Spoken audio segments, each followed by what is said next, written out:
Hello everybody, I am Namita Jain. Welcome to the session of least cost method for transportation problem. तो इस topic के अंदर हम देखेंगे how to find initial basic feasible solution by the help of least cost method. आप मुझे follow कर सकते हैं अनअकैडमी पर unacademy.com/@jainamita. Also you can follow me on Telegram. This is my email address. This is my YouTube channel. You can like, share and subscribe my channel and this is my Facebook page. तो चलिए start करते हैं initial basic feasible solution bye least cost method for transportation problem. सबसे पहले हम ये देखेंगे कि इस जो टॉपिक है इसका मोटो क्या है. तो इसका मोटो है to minimize total transportation cost. जितनी भी ट्रांसपोर्टेशन कॉस्ट लगेगी उसे हमें मिनिमाइज करना है. तो सपोज ये आपका एक ट्रांसपोर्टेशन टेबल है. इसमें जिस भी सेल में यूनिट ट्रांसपोर्टेशन कॉस्ट सबसे कम होगी या लीस्ट होगी वहाँ हम ज़्यादा से ज़्यादा एलोकेशन करेंगे. ये इसका लॉजिक होता है. तो अगर मान लीजिए डिमांड सेटिस्फाई हो जाती है, ये हमारी डिमांड है. अगर हमारी डिमांड सेटिस्फाई हो जाती है तो कॉलम कैंसिल करना है हमको, और अगर सप्लाई सेटिस्फाई हो जाती है तो आपको रो कैंसिल करनी है. राइट. तो first of all we have to check for the whether the problem is balanced और नॉट. तो बैलेंस्ड और नॉट चेक करने के लिए हम इन्हें ऐड करेंगे. 7 + 9 16, 16 + 18 इज 34. सिमिलरली हम इधर भी ऐड करेंगे.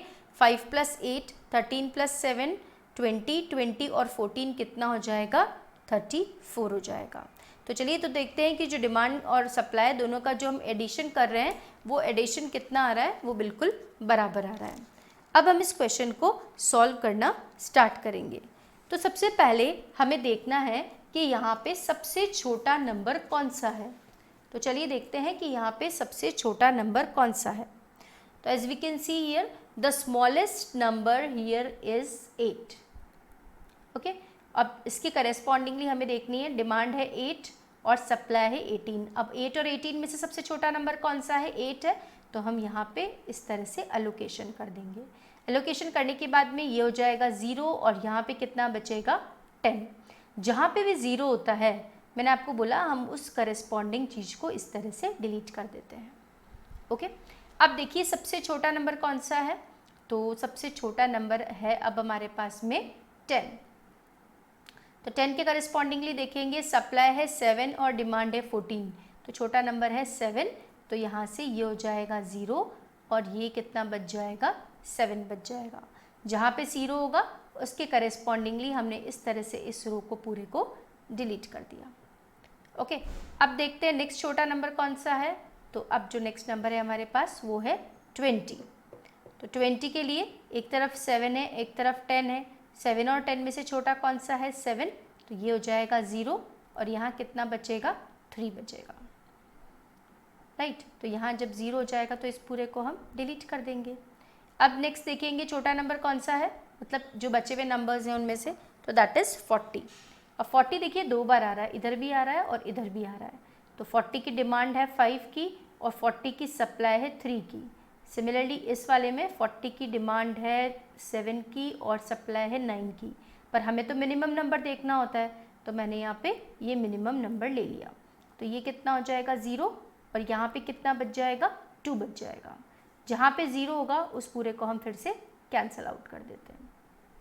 ओके. अब देखिए कौन कौन से नंबर्स बचे हैं. 40, 70.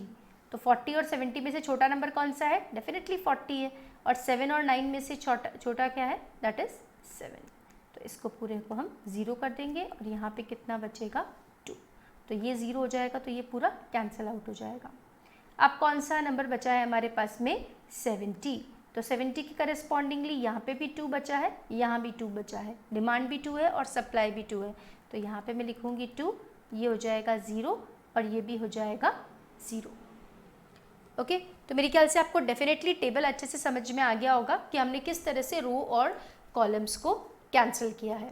अब हमें करस्पॉन्डिंगली वैल्यूज़ लिखनी है. तो देखिए पहली वैल्यू कौन सी लिखूंगी मैं? ये D4 और S1 वाली, दैट इज़ 10 × 7 प्लस फिर हम नेक्स्ट वैल्यू ये वाली लिखेंगे. तो ये वाली वैल्यू हो जाएगी आपकी 40 into 7 plus next is 70 into 2 plus 40 into 3 plus 8 into 8 plus 20 into 7।